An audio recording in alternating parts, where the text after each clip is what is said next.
पूरी दुनिया के लोग सुख पाने को भाग रहे हैं। अब परिस्थिति कैसे बदलती, ठीक एक उदाहरण से। किसी महात्मा के पास एक आदमी गया, उसने कहा कि हमको एक गाय दान में देनी है। गाय तो समझते ना, काऊ तुम्हारी भाषा में। महात्मा ने कहा कि उस व्यक्ति ने कहा कि हमें आपको एक गाय दान में देनी है, आप स्वीकार करो। महात्मा ने कहा स्वीकार है, लाओ भाई, क्या दिक्कत है। गाय मिली, महात्मा के चेले और महात्मा बहुत खुश हुए।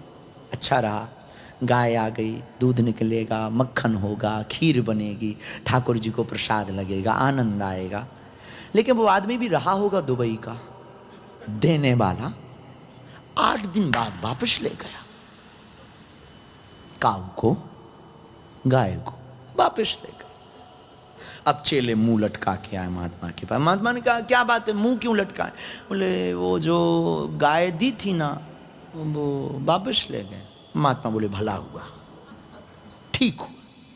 चेले परेशान हो गए, जब आए थी तब भी तुम कह रहे थे भला हुआ, भगवान को भोग लगेगा, खीर का प्रसाद बनेगा, मक्खन होगा, दूध होगा, चाय बनेगी, आनंद होगा, लस्सी बनेगी।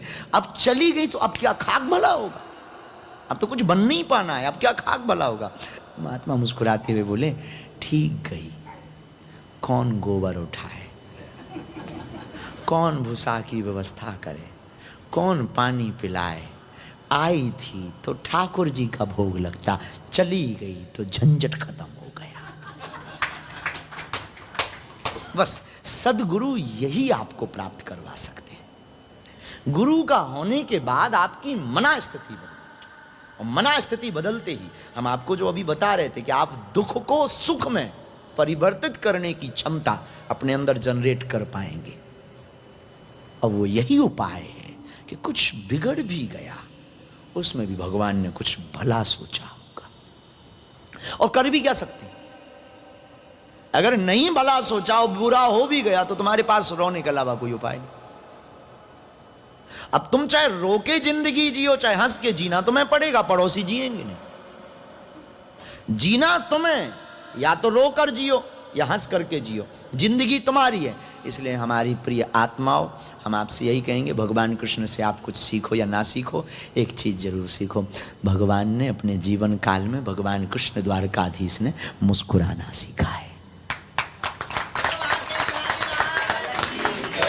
वो ब्रिज में रहे तो मुस्कुराते रहे, उन्होंने वृंदावन छोड़ा तो मुस्कुराए, मथुरा में कंस का वध किया, मुस्कुराए, वहां के राजा उग्रसेन को राजा बनाया तब भी वो मुस्कुराए, जरासंध ने 17 बार आक्रमण किया, उसको हराया 17 बार तब भी वो, 18वीं बार वो ब्राह्मणों को अनुष्ठान पर बैठा के आया और भगवान को रण छोड़ना पड़ा, नाम रणछोड़ दास पड़ गया, लेकिन तब भी भगवान द्वारका भागे छोड़कर, द्वारका के राजा बने तब भी वो।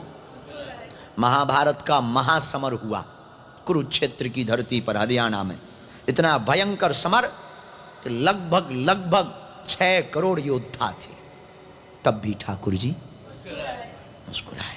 उस समर में भी खड़े खड़े मुस्कुराए। भगवान सदा मुस्कुराते रहे, लेकिन जब अपने भाई का शरीर नहीं बचा तब भी ठाकुर जी अपने परिवार को अपने सामने कटते लड़ते देखा, तब भी ठाकुर जी मुस्कुराए। और अंत में जब विलीन भये तब भी वो भगवान का पूरा जीवन स्वीकार करो तो यही समझोगे गोविंद ने अपना पूरा जीवन मुस्कुरा करके निकाला।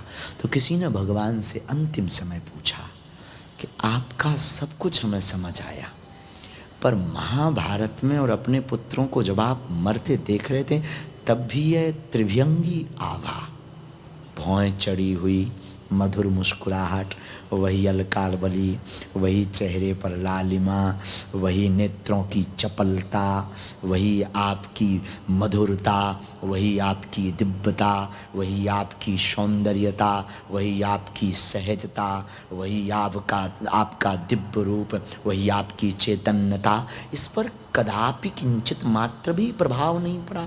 तब गोविंद ने मुस्कुराते हुए कहा, इसी का नाम जिंदगी है। आप चाहे रो चाहे लड़ो, जीना आपको पड़ेगा, जिंदगी आपकी है। इसलिए सर्वोत्तम उपाय यही है मुस्कुराते रहो। जो होगा सो होगा, हम आप कुछ बना भी नहीं सकते और बिगाड़ भी नहीं सकते। जो करना है भगवान को करना है, अपने पुरुषार्थ को करो। हम पुरुषार्थ कर सकते हैं, कृपा भगवान को देनी है। लेकिन दुबई वाले तो वैसे भी महान होते हैं, आप लोग भी उनमें महान में से एक हो। तो आप लोग हमारी आत्मा हो, तो हम प्रवचन सुनाने नहीं आए, आप लोग बैठे थे